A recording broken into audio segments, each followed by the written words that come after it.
Buenas tardes a todos y a todas. Estoy muy contenta de estar acá, muy honrada de compartir este panel con dos colegas, amigos a quienes admiramos mucho en la Argentina, Christian Cox y Claudia Costin. Ahora los voy a presentar. Quería decir que el hecho de que estén ustedes acá habla del compromiso latente con la educación que muchos estamos seguros de que existe, aunque se dice que a la sociedad no le interesa la educación. El año que viene tenemos elecciones y a veces pareciera que toda la atención está puesta en las candidaturas, en cómo van a venir las internas. Y muchos creemos que también tiene que ser un tiempo de reflexión y de planificación. Los problemas que enfrenta la Argentina en todos los ámbitos, pero en la educación y la cultura también, por supuesto, son enormes, son muchos los frentes y son de tal complejidad que para poder abordarlos y para poder mover la aguja en los próximos 4 años, es necesario tener mucha claridad de la dirección en la cual moverse. ¿Cuáles van a ser las prioridades? ¿A qué se van a dedicar los recursos? Y por eso en este congreso pensamos también en pensar la educación junto con la cultura. Muchas veces son áreas que van como en colectoras separadas.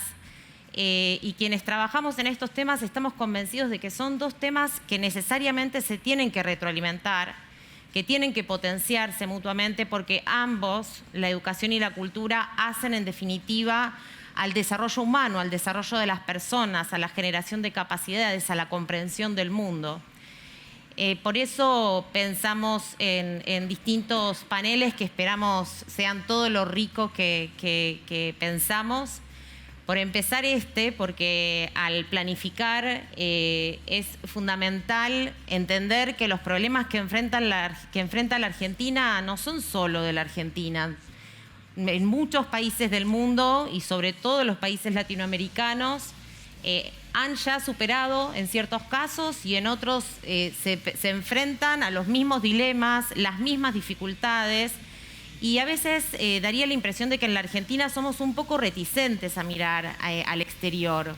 Enseguida aparece la idea de que no se puede tomar una idea que se implementó en otro país porque es otro el contexto, y por supuesto que en ningún momento en este panel ni a la hora de planificar se puede pensar en cortar y pegar, pero sí en inspirarse, sí en aprender de los logros y de los errores de los países que tienen un camino recorrido que puede ser interesante para la Argentina, sobre todo los países hermanos, como es el caso en este panel.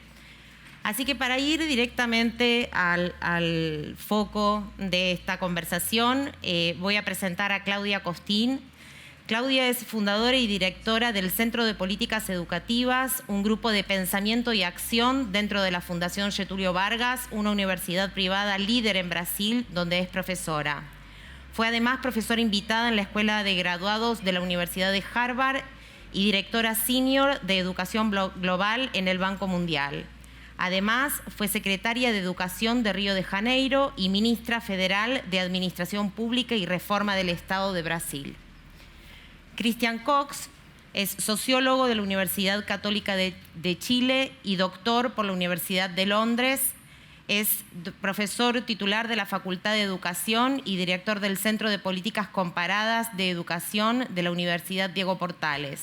Durante los años 90 fue el coordinador de los programas MESE del Ministerio de Educación de Chile y de 1998 a 2006 dirigió la Unidad de Currículum y Evaluación del mismo ministerio y fue responsable de la reforma curricular de esa década. Estableció y dirigió el Centro de Estudios de Políticas y Prácticas de la Universidad Católica de Chile entre 2008 y 2011 y fue decano de la Facultad de Educación de esa universidad. Ha sido profesor visitante en las universidades de Stanford de Estados Unidos y Leiden de Holanda y consultor de UNESCO, OECD, Banco Mundial y Banco Interamericano de Desarrollo en temas de política educativa, currículum, formación de profesores y educación ciudadana. Vamos a arrancar por una pregunta, vamos a hacer un diálogo entre los tres. Quería arrancar por una pregunta general, que es la siguiente. ¿Cuáles son, en su opinión, las prioridades de política para mejorar la terminalidad de la educación obligatoria con aprendizajes fundantes, teniendo en cuenta la situación de la Argentina y en función de la experiencia de Brasil y Chile? Gracias por la invitación. Es un placer estar aquí. Como el senador Martín Lustó ha dicho, es un momento muy complejo para estar aquí. Mañana me voy.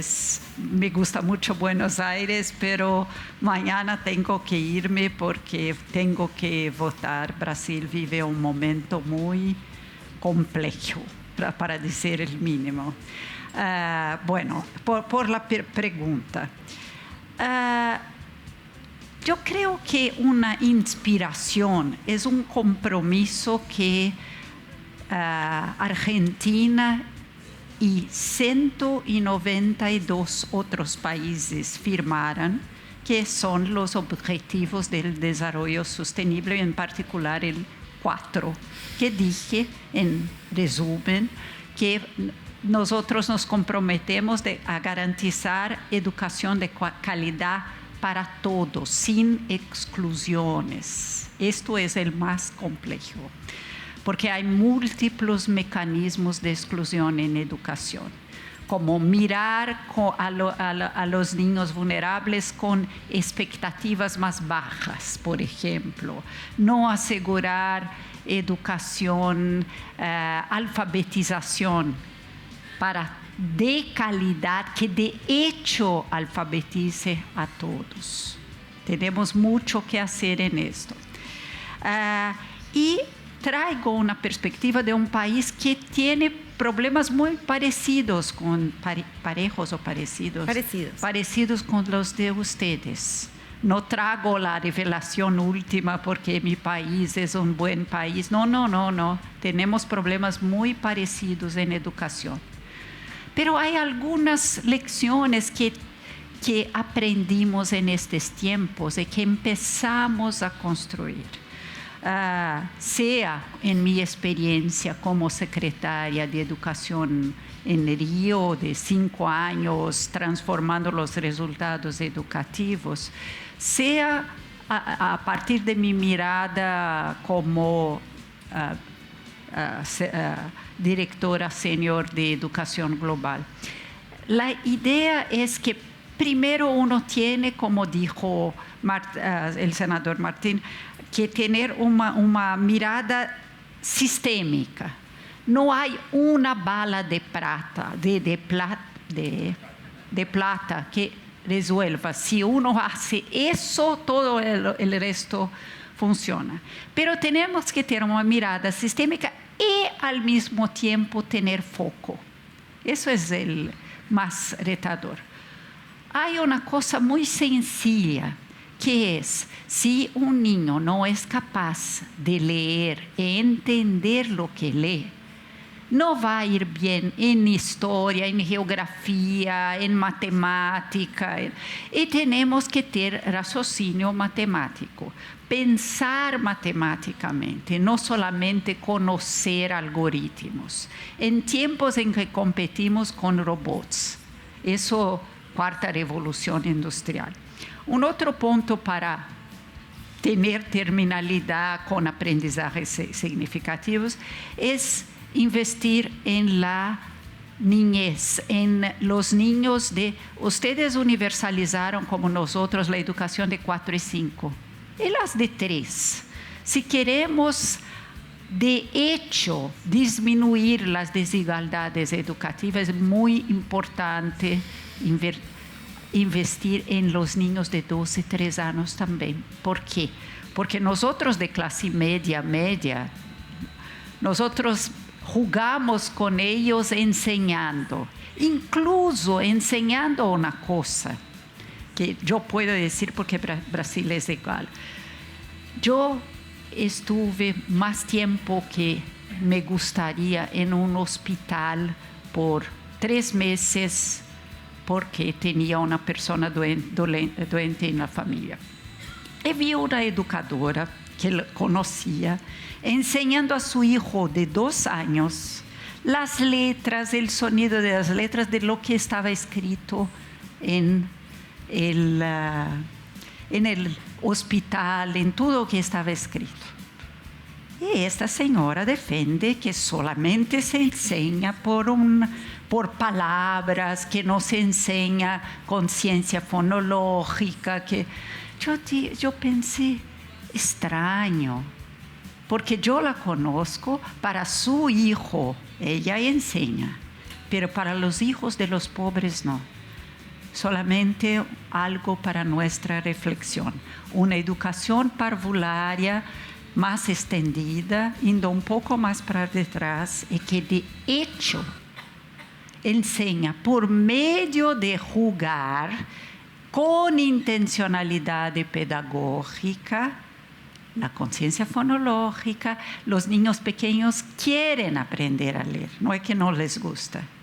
Y lo que no quiere decir escolarizar a los niños, colocarlas una reflexión.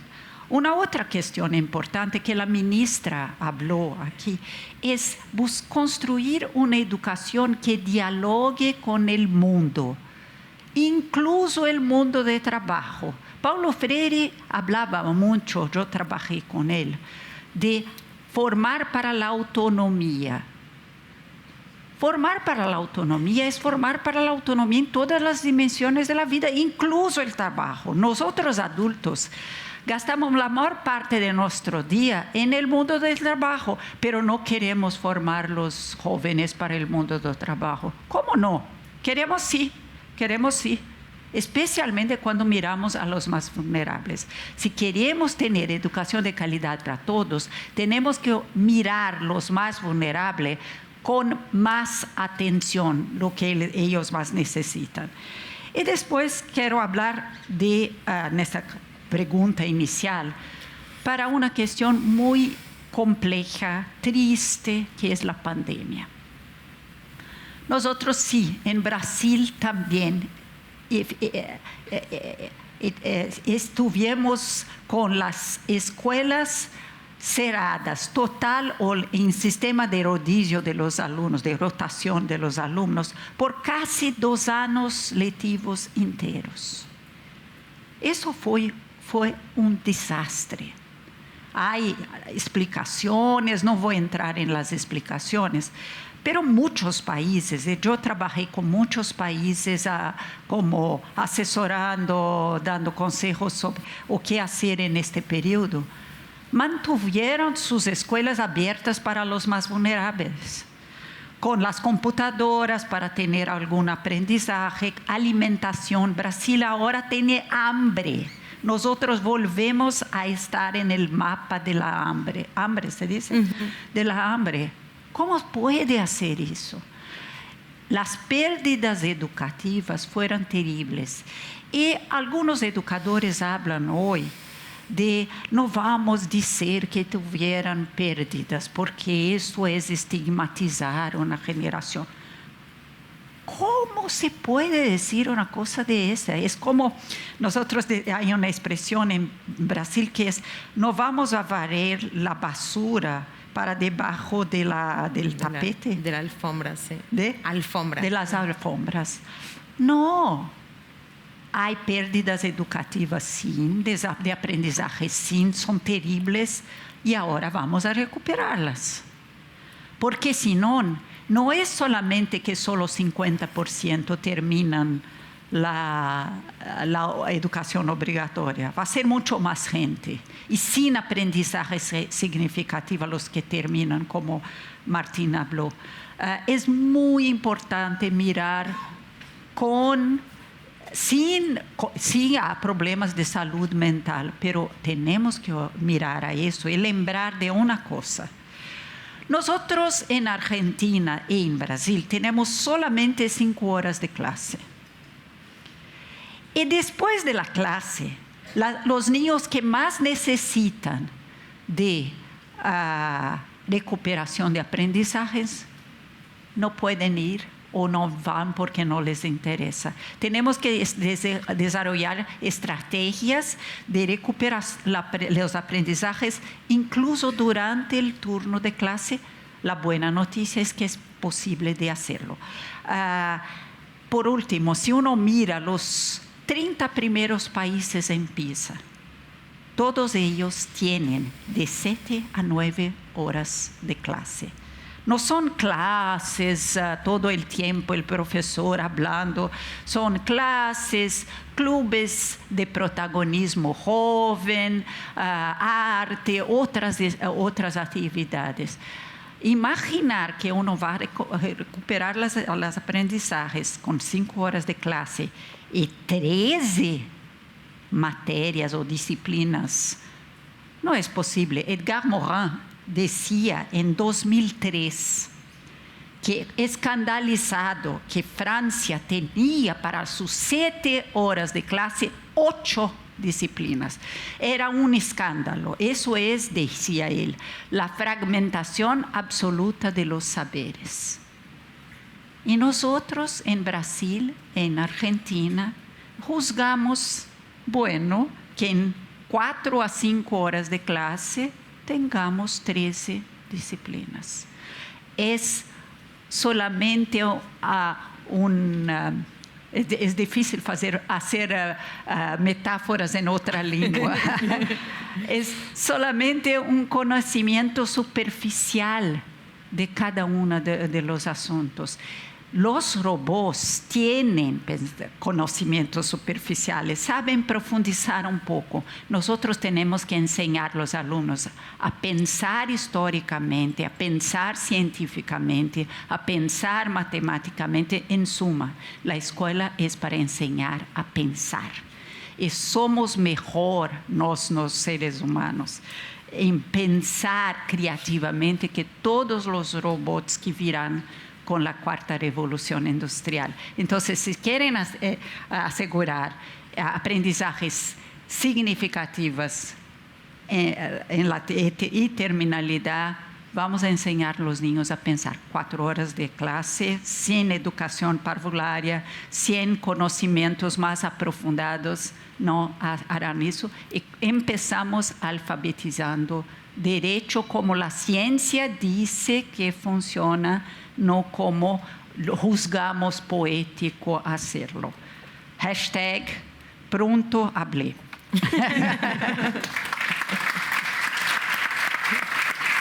Muy buenas tardes a todos, a todas.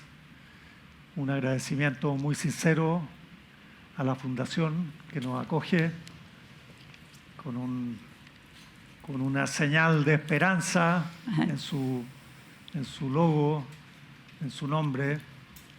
Y un agradecimiento grande al senador Martín Lustó, a Cecilia Veleda y su equipo.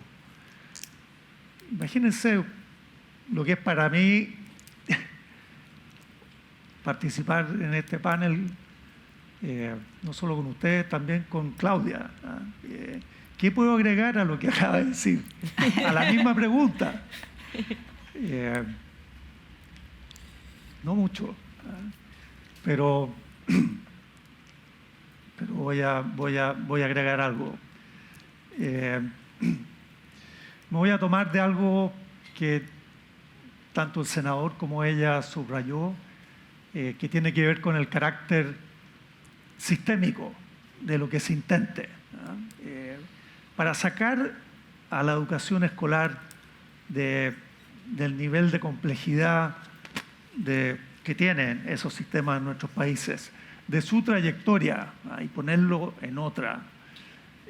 No hay bala de plata, dijo Claudia, eso lo sabemos. Pero ¿qué quiere decir una intervención o un esfuerzo sostenido? Porque todo es incremental en educación. No solo no hay balas de plata, tampoco hay saltos. Nunca. Este juego es incremental. Por eso es que 4 años no alcanza tampoco. Y hay que pensar en décadas. Y ahí las condiciones políticas que hacen posible pensar en acumulación de esfuerzos con independencia de quién está actualmente o directamente en el gobierno, es fundamental. ¿Cómo asegurar estos plazos largos a un esfuerzo que crece incrementalmente en su impacto? Me voy a ayudar de un concepto del mundo de la educación, que es núcleo pedagógico. Viene de un politólogo norteamericano, profesor en Harvard, Elmore, que habla este diálogo intergeneracional en que consiste la educación. Si uno quiere mirarlo desde una perspectiva política y tratando de ir a su esencia, hay que mirar el núcleo pedagógico. Y el núcleo es la relación entre estudiantes, docentes y currículum. Y ese núcleo asentado en un contexto, en unas condiciones. Y voy a decir algo sobre cada uno de los elementos y sobre el contexto. Sobre el currículum. Hablamos de capacidad del siglo XXI. Nos es evidente que un currículum relevante para la condición contemporánea de vida es de una complejidad, de una anchura, de una hondura que no se condice con el pasado, que la forma en que se relaciona con cómo producimos la vida que tenemos es una pregunta abierta, muy difícil de responder desde educación, por lo inabarcable de esa complejidad. Y que sin embargo, lo que hace la educación respecto a la cultura, Cecilia, que es sabio poner el nombre del Congreso los dos términos, es una selección cultural para comunicar a los nuevos, a nuestras crías. Esa selección cultural hoy es muy desafiante, extremadamente difícil. Y hay una clave en cómo cerró la Claudia su intervención. ¿Cómo es que enseñamos en estos 14 años de educación formal? Ese es el lado de la esperanza. Es mucho tiempo, ¿verdad? 14 años. Cuando por condición humana, por diseño, estamos hechos para aprender. Es mucho tiempo. ¿Qué es lo que se comunica? Las formas de pensar desde las disciplinas. Cuando uno dice eso, está diciendo unas tradiciones que tienen 2.500 años en su base. Uno dice matemática, uno dice historia, uno dice filosofía, y lo que se lega y hay que articular en un currículum está dentro de un trayecto humano y un diálogo que tiene esa inspiradora profundidad. Hay otra, vamos, cuando avancemos en el diálogo vamos a volver sobre currículum. ¿Y qué significa currículum relevante en relación a competencias siglo XXI, en relación a la web y sus desafíos? Sobre el lado docentes, ¿cómo formamos a este profesional experto en crecimiento humano, capaz de conectar sociedad, cultura y niñez? ¿Cómo lo formamos? ¿De qué tiene que ser capaz? En básica, en Chile, los datos son el 81% del profesorado de básica de Chile son mujeres.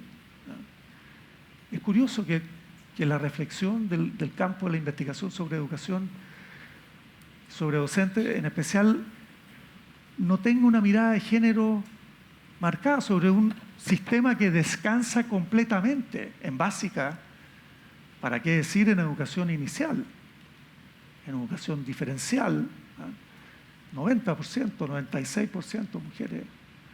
En media en Chile es el único nivel del sistema en que es mitad y mitad, los dos géneros. Todo pasa por este profesional. La relación entre esta tradición acumulada en el currículum y la nueva generación en condición de aprender pasa por este profesional, al que se le pide todo. Y donde viene inmediatamente la pregunta sobre, bueno, y las condiciones para llevar a cabo este trabajo tan trascendente y tan difícil, ¿qué características tienen? ¿Y están? Pero más en términos estrictamente de políticas públicas. El contraste que de nuevo planteó Martín, entre la situación de ustedes, 1000 y tantas instituciones formadoras, y otros sistemas nacionales con mucho menos y mucho más controladas nacionalmente, en el buen sentido del término. Y el buen sentido del término es que se asegura que un egresado de este trayecto es un profesional comparable a cualquier otro egresado de instituciones de formación inicial. En general, en nuestra parte del mundo no podemos asegurar eso. Y esa es una condición de base, y ahí hay otra dimensión de una agenda de futuro crucial. ¿Cómo seleccionamos? ¿Cómo preparamos?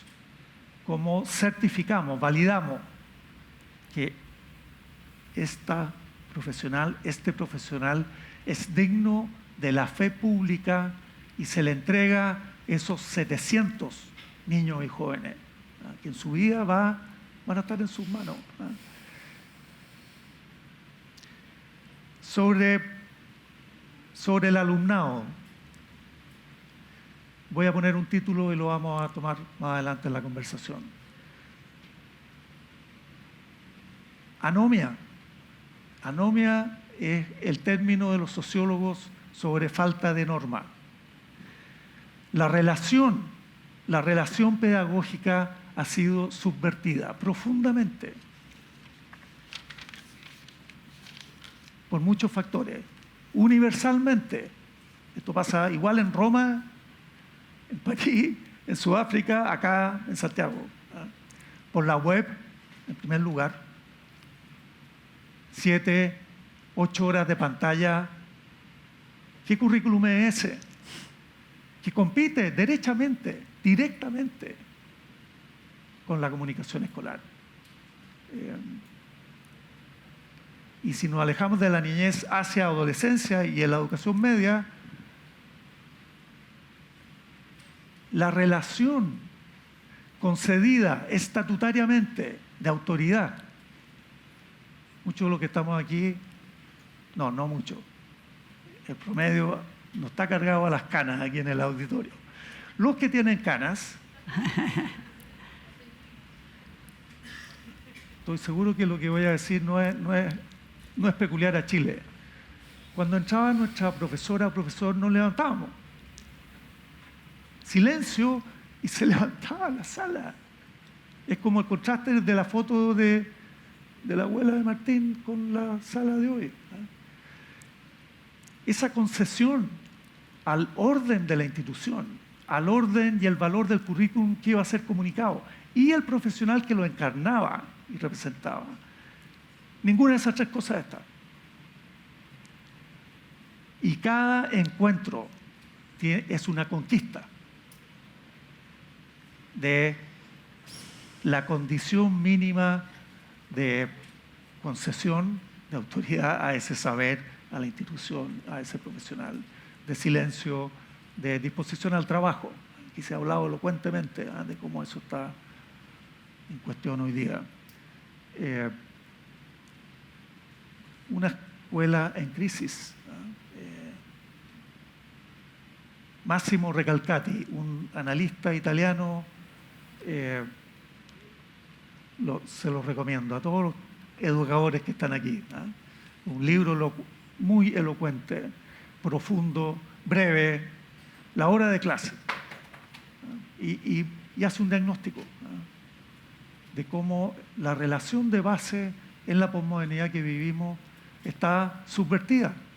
Tiene que ser recuperada y estar al centro de lo que imaginamos como políticas docentes. Dos cosas, Cecilia, y termino. No podría estar más de acuerdo con el énfasis que puso Claudia en el tema del tiempo, el tiempo escolar, y esas 4 o 5 horas comparadas con el currículum contemporáneo requerido y lo que el sistema que tenemos o el que queremos es capaz de ofrecer.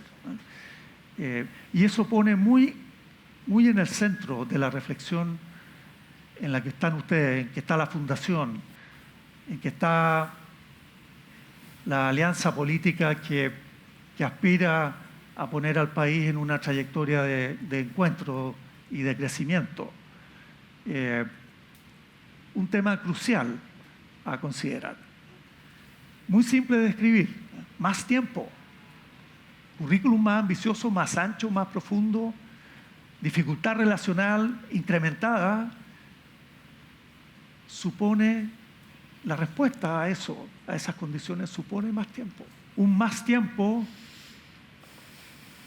que tiene triple rédito educacional directamente, cognitivo. Su impacto sobre aprendizaje, evidente, fuera de la cuestión. Segundo, social. En contextos de vulnerabilidad, de riesgo social. Cada hora en este espacio protegido, sin violencia, con profesionales capaces de articular unos trayectos de crecimiento, etc., tiene un efecto social y de equidad enorme. Lo tiene también en el caso de la familia monoparental. Al tener a sus hijos en este espacio, tiene más posibilidades de trabajo, tiene múltiple impactos en esa dirección. Y también institucionales.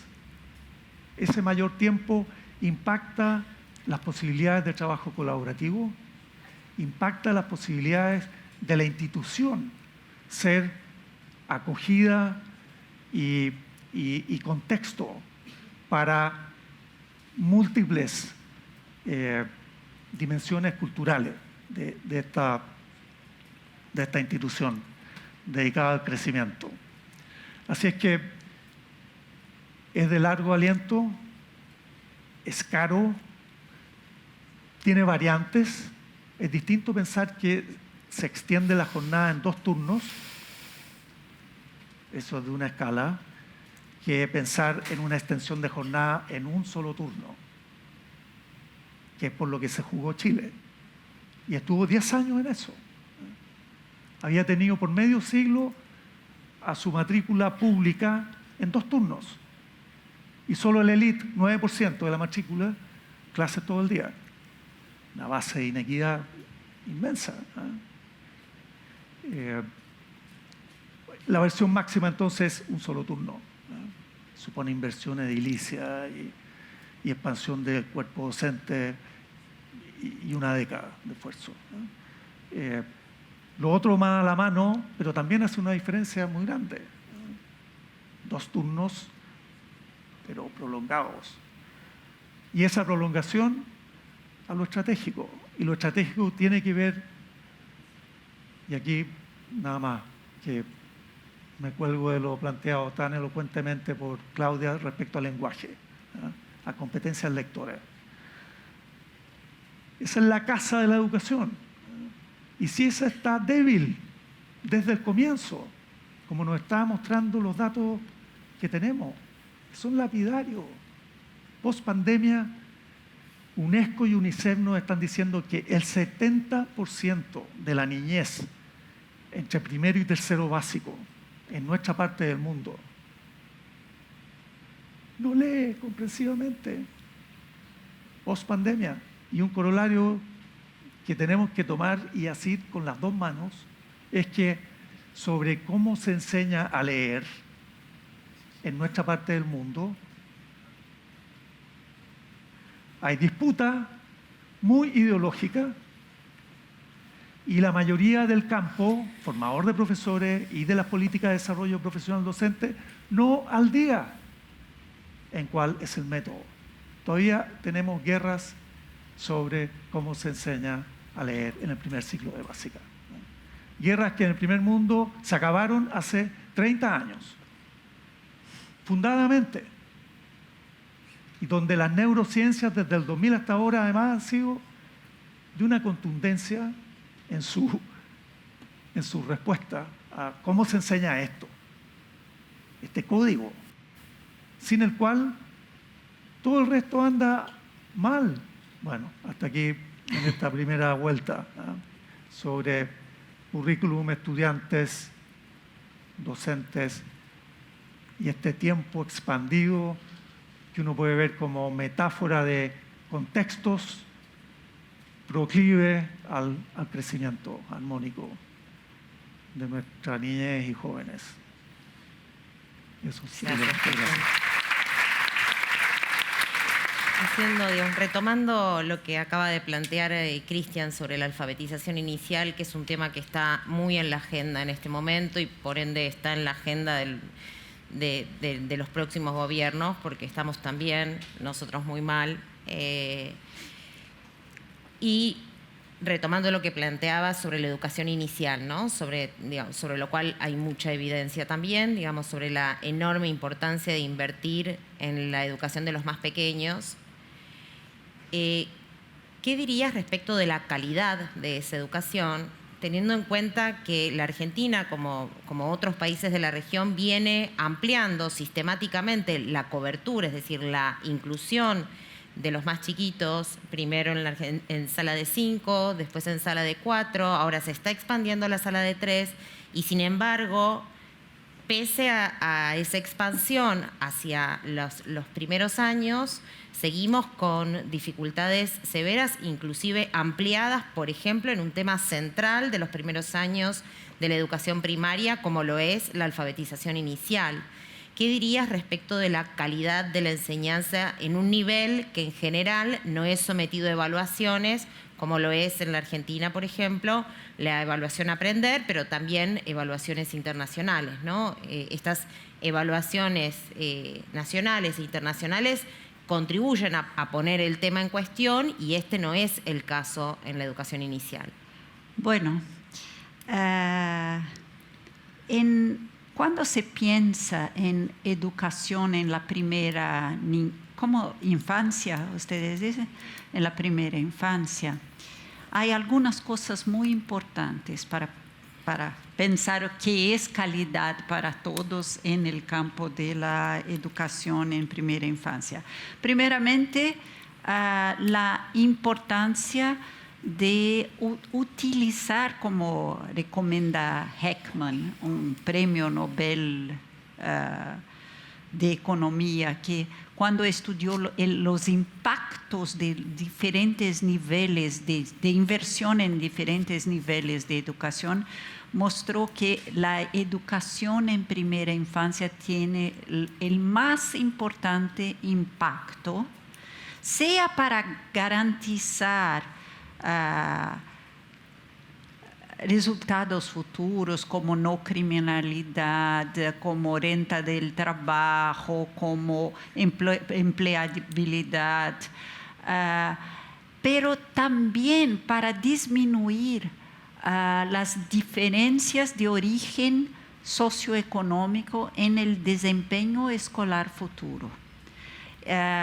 Entonces, invertir en primera infancia es muy importante, pero como usted dijo, Cecilia, la calidad es tan importante como la inversión, porque si uno tiene todos los niños de 4 y 5 ya en la educación parvularia, ahora avanzando para los 3, pero no logramos construir calidad, no es suficiente, ¿no? Es como si rasgásemos dinero, ¿no? Entonces, el importante es, como en todas las etapas de educación, en primer lugar, la calidad del profesor, del maestro. La profesión de profesor, eso quería decir en la primera parte, me olvidé de tantas cosas para decir, no hablé, que es muy importante tornar la profesión de maestro más atractiva. Eso quiere decir salario, sí. Yo sé que los ministros de finanzas no les gusta eso, pero sí es importante tener un salario mejor. Pero no solamente el salario, también el reconocimiento social de la profesión. Hoy la sociedad y la prensa miran al profesor con piedad, con compasión, pero no con respeto profesional. Son cosas diferentes. Yo empecé mi vida profesional como profesora. No quiero que tengan piedad de mí. Quiero poder decir qué buena maestra soy. Quiero decir que quiero hablar sobre mis prácticas. Quiero tener el efecto transformador que Martín atribuyó a su hermano. Eso es. Y tengo orgullo de lo que he hecho trabajando con Paulo Freire, de otras maneras. Quiero tener orgullo.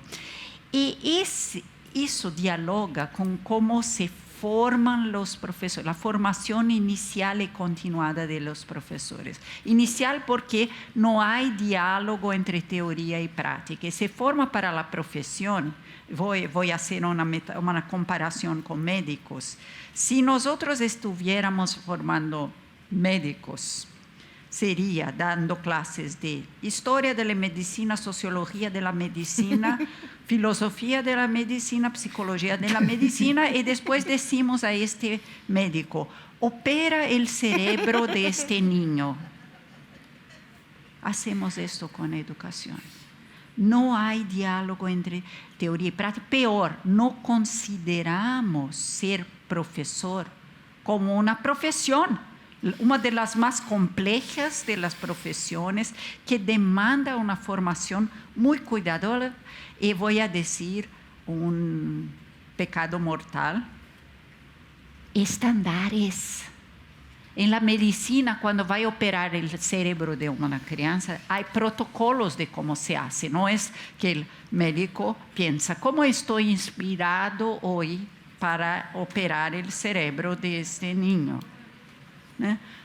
No quiero decir con esto que no hay que haber inspiración y mismo un placer de enseñar, pero hay mecanismos que funcionan mejor en alfabetizar que otros mecanismos, y cuando uno habla de educación parvularia es más complejo ainda. Es muy difícil ser profesor, maestro de parvularia de primera infancia en general. Porque hay que tener, no es simplemente libre jugar. Los niños juegan mejor sin nosotros. Los niños en situación de vulnerabilidad saben jugar. Desde que haya un ambiente educativo apropiado, pronto. Nosotros tenemos que poner intencionalidad pedagógica en el jugar. Esto es el desafiador, porque eso quiere decir un planeamiento de clases mucho más complejo que en secundaria, porque los niños no es solamente organizar los materiales, los mecanismos, pero tener escenarios alternativos, porque si los niños, uno entra en crisis, tengo que repensar toda mi clase. Intencionalidad pedagógica en primera infancia es fundamental. Y Cecilia, usted habló de evaluación. No vamos ciertamente a poner nuestros niños a preencher pruebas escritas a los niños de 3 años. No es de esto que hablamos. Pero uno puede evaluar, y hay MELCO, que es hay un consenso que es la mejor forma de evaluar en preescolar 4 y 5, que es muy interesante, y que es mirar desde la organización de los materiales, los planeamientos de aulas, de clases, ¿no? De los maestros, la organización de la rutina. La rutina, si existe esta palabra, invento las palabras, después no sé si funciona. La organización de la rutina. Yo tuve cuando era ministra en Río, yo tuve dos hechos que quiero destacar aquí. Yo hablé con una madre de un niño de 4 años que es autista. Ella vino a hablar conmigo porque ella dijo, es muy importante para un niño autista saber lo que va a pasar en la clase a cada momento. Y ella me explicó las características de su niño. Y yo paré y pensé, no es solamente para los autistas que eso es importante. Vamos a pensar en diseño universal del aprendizaje. Si es importante para los autistas, es importante para todos los niños. Tener una cierta previsibilidad de lo que va a pasar en clase. Vamos a organizar las rutinas de la educación infantil. No es simple, libre jugar, es una otra cosa. Yo como abuela de 2 niños autistas, hablo con conocimiento de causa. Muchas de las cosas que funcionan bien con los autistas funcionan bien con todos. Gracias, Claudia.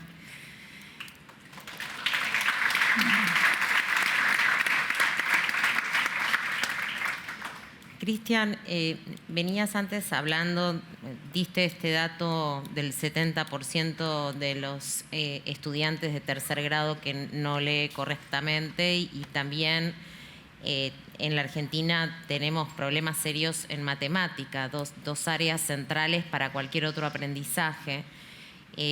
A partir de la experiencia de Chile, que vos en parte protagonizaste, y de otros casos de la región y del mundo, ¿qué es esencial tener en cuenta para lograr mejorar estos aprendizajes fundantes? Antes quiero comentar algo sobre, claro. sobre primera infancia. La política en primera infancia creo que enfrenta una paradoja, y es que la efectividad de la inversión en ella, tal cual lo hizo público para el mundo este premio Nobel el año 2000, James Heckman, es indiscutible. Es indiscutible además en su efecto de equidad. No hay nada comparable en lo prolongado de su efecto igualador que intervenir a los 3 años. Y la paradoja, siendo eso clarísimo desde un punto de vista de buena ciencia social sobre esto, la sociedad no lo ve así. La paradoja es que la cultura de alguna manera identifica estos contextos. Mientras más pequeño la niñez, más cerca del rol maternal, más cerca del juego y una contención humana, social. La política debe ser capaz de superar eso, de construir un puente que haga al público, al resto de las profesiones, al campo político, realmente hacer verdad de que aquí está la palanca de mayor impacto de equidad que tiene todo el resto del sistema. ¿Cómo formar, cómo educar en una sensibilidad sobre eso y salir de la paradoja? La paradoja al final tiene el resultado de que no tenemos una base profesional para hacer algo que es ultra delicado, ultra fino. Y aquí de nuevo neurociencia ofrecen la base para ese conocimiento profesional, para este contexto donde las posibilidades de igualar son inmensas y con resultados como señaló este Nobel, en no solo cognitivo, sino que socioafectivo importantísimo, sobre salud importantísimo. Obesidad a los 13 años con buena o mala educación infantil, patrones completamente distintos, alcoholismo después, criminalidad a los 20, son muy impresionantes los datos sobre esto. Sobre lectoescritura y matemática y la noción de abordaje sistémico de política, pero al mismo tiempo tener un foco. Un foco que tiene que estar en estos dos lenguajes, en que no solo está enteramente construida la cultura escolar, sino que es la cultura. Dos competencias de base, una de ellas, matemática, mucho más exigente que la otra en términos de capacidades de abstracción y lo ajeno que es al tráfico cotidiano de la vida cultural. Pero el lenguaje, que por supuesto lo aprendemos naturalmente, otra cosa ocurre con la lectoescritura, que es lo más desafiante. Por algo el inicio de la escolaridad tiene que ver con el paso de nuestras sociedades a ser alfabeta, y era un paso muy difícil, muy exigente, que hoy día damos por sentado, pero no debiéramos, porque el nivel de alfabetización siglo XXI o propósito 2030 es de otro nivel, y ese otro nivel es escolaridad que es capaz, a través de métodos que están respaldados hoy día científicamente, e insisto en que si tenemos disputas y guerras sobre eso es que estamos mal, verdaderamente. No estamos conociendo, no estamos al día de dónde está el juego. No debiéramos tener disputas sobre eso. Yo comentaba con el equipo de la Fundación recién, Estados Unidos tuvo guerras sobre métodos en lectoescritura, primer ciclo básico, durante todos los 80 y los 90. Irreconciliables, parecían nuestra izquierda y derecha. El Senado norteamericano, el año 97, le pidió a la National Science Foundation: ayuda, por favor, pongan sus capacidades a resolver esto. No puede ser, lo que está en juego es trascendental. Bueno, y lo hicieron, 2.000 científicos, 2 años de trabajo, subcomisiones por cada aspecto de la enseñanza de la lengua, y el 2000 salió un informe que puso fin a la guerra. Dijo, este es el método, que dista muchísimo de lo que es predominante en la visión docente de Latinoamérica. Y Catherine Snow, una gran scholar de este campo, relata, a propósito de lo que decía la ministra, discutamos, enojémonos, pero hay que volver a la mesa. Ella relata exactamente así fue el proceso. Partieron las facciones constructivistas y concepciones globales de aprendizaje del código y visiones sobre la centralidad de la comprensión fonológica de la relación entre estos signos y sonidos. Partieron disputando a muerte. Y al cabo de la evidencia entrar a jugar y al cabo de tomar en serio qué es lo que estaba en juego, llegaron a una respuesta. Y esa historia creo que debiera inspirarnos sobre este foco. Sobre este foco que políticamente primero hay que resolver y concordar cuál es el método y luego realizarlo, luego hacer que esos profesionales que operan el cerebro de otra manera no lo hagan aproximadamente, lo hagan con protocolos altamente estructurados, con efectos que transforman la vida, porque el trayecto en la secuencia escolar con esas capacidades o sin esas capacidades no tiene nada, no son comparables. Y post-pandemia estamos en una situación de crisis grave justamente en este punto. Así es que, Cecilia, lo que estaba empujando el equipo de la Fundación en poner esto al centro es de una importancia trascendental. El bien en juego no es discutible, y la urgencia tampoco. Gracias, Cristian.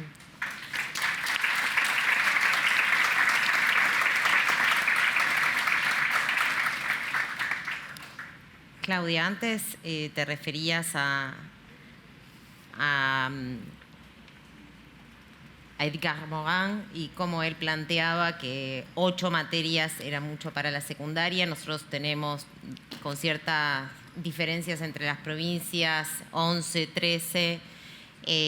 Además, en general, una enseñanza que sigue siendo muy tradicional, muy centrada en la exposición del docente, estrategias de evaluación que tienen sus dificultades para transformarse también y todavía niveles de abandono muy elevados. Solo la mitad de los chicos en la Argentina concluyen la educación obligatoria. Y a raíz de la pandemia se puso con mucho más énfasis sobre la mesa la cuestión de la repitencia. Hay un debate muy fuerte en este momento en la Argentina en torno de la repitencia como estrategia pedagógica para garantizar los aprendizajes y digamos, para garantizar que los chicos aprendan lo que se supone que tienen que aprender. Hay un debate importante al respecto.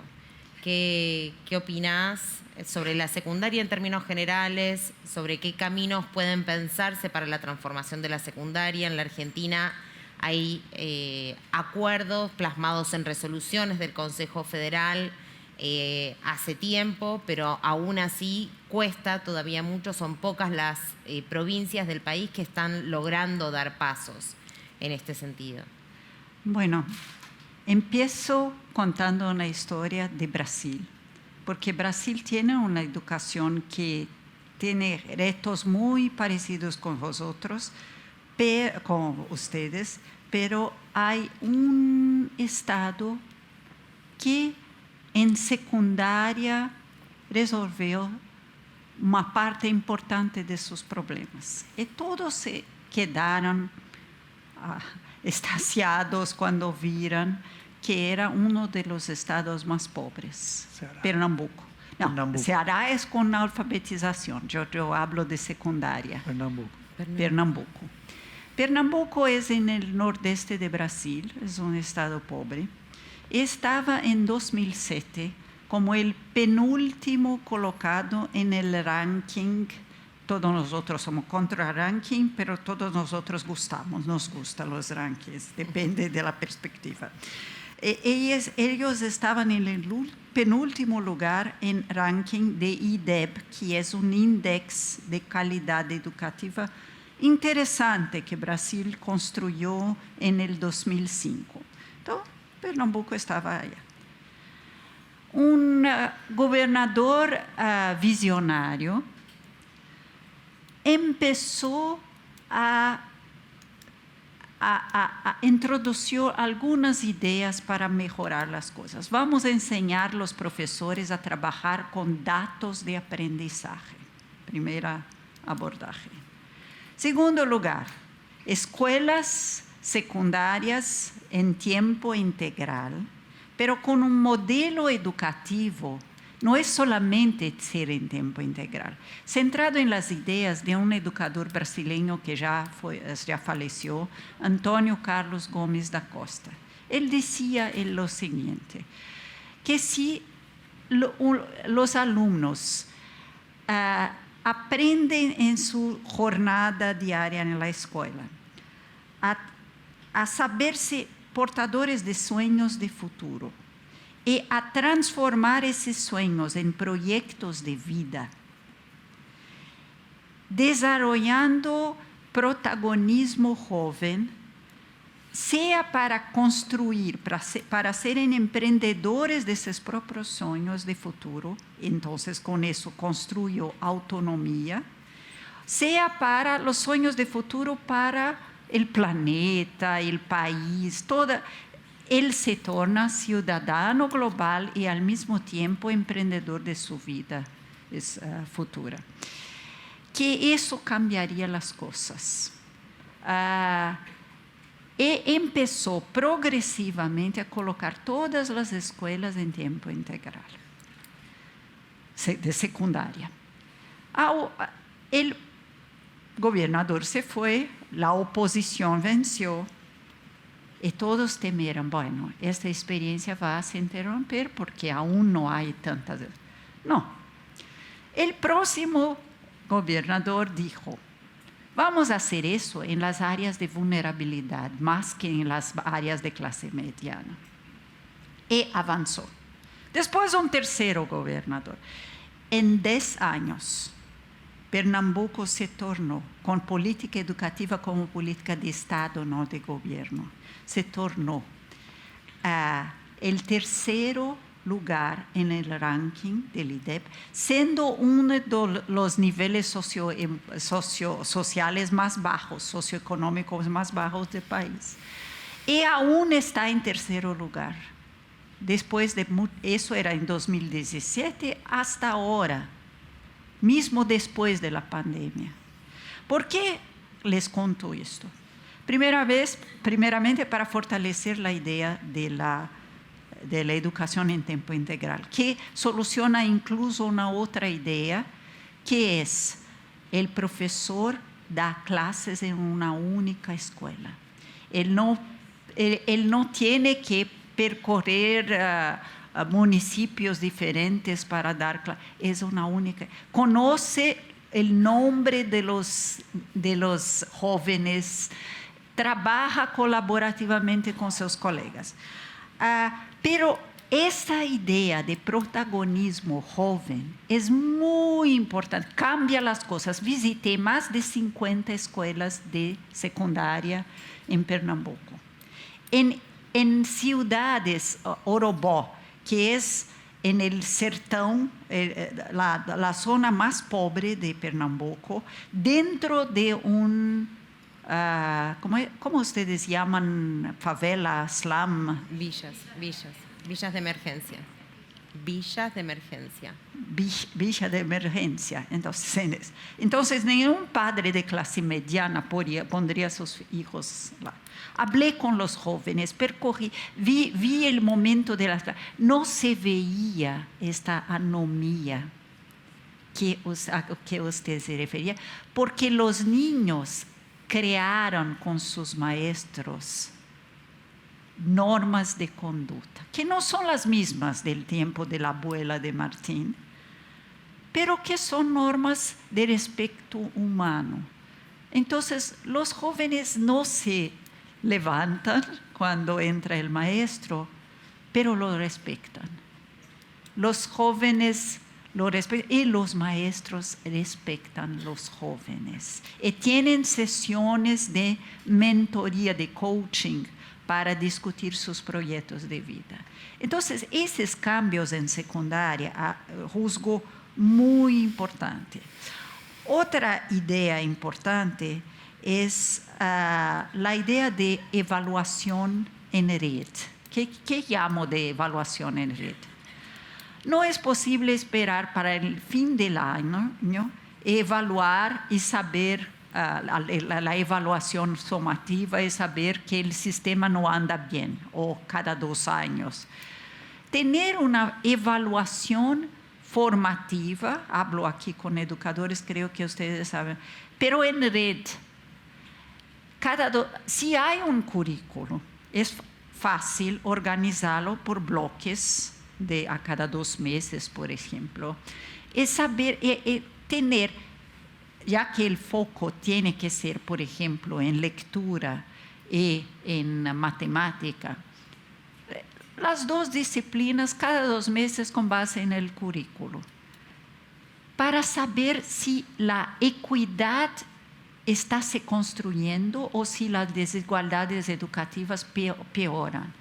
Para hacer qué apoyos adicionales cada escuela necesita para que eso marche bien. Suena un poco centralizador, pero Manuel Castells fala de la sociedad en red. Vivimos en una sociedad en red. Es muy interesante la posibilidad de una escuela de un mismo territorio ayudar a una escuela que tiene desafíos mayores. Yo he visto eso en Río, en las favelas. Había escuelas que no se sabe por qué tenían un desempeño bueno, mismo siendo en una favela controlada por el narcotráfico. Y otras que no lograban hacerlo. ¿Por qué no llamar a la directora de una para ser mentora de la directora de otra? Porque no es que ella no desea ser una buena directora, no sabe cómo hacerlo. Hay tiroteos todos los días, hay problemas adicionales de estrés. ¿Cómo lidiar con esa situación tan retadora? Y para hablar de repetencia, yo acompañé mucho los sistemas educativos en Europa cuando fui directora del Banco Mundial. No había repetencia. No había también la posibilidad de pasar de clase sin aprender. Una profesora que enseña y no son todos que aprenden, tiene algo a resolver en su profesión. Tiene que enseñar a todos para que todos pasen de clase. No es yo enseño para los que ya son motivados. Yo enseño y los padres que pueden contratar a un profesor particular y los otros me desinteresan. No, el profesor tiene que se transformar profesionalmente, no en ser más un fornecedor fornecedor, ¿comprenden? ¿Qué quiero decir? Alguien que ofrece clases expositivas y que los alumnos toman notas en sus cuadernos y después, como la educación bancaria de Paulo Freire, que Paulo Freire criticaba, después aprenden y en una prueba ponen. No, el profesor va a ser un asegurador de aprendizajes para todos. Por eso que la profesión es tan importante. Por eso que no es para amadores ser profesor. Entonces, solamente para finalizar, la repetencia no es una pedagogía. La repetencia genera abandono escolar, especialmente en secundaria.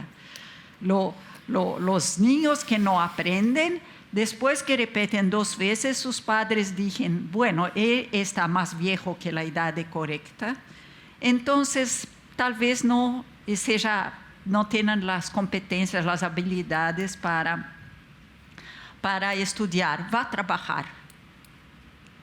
No. Tenemos que garantizar que todos los niños aprenden. Una buena noticia es que motivación también es enseñable, es posible de ser enseñada. Gracias, Claudia.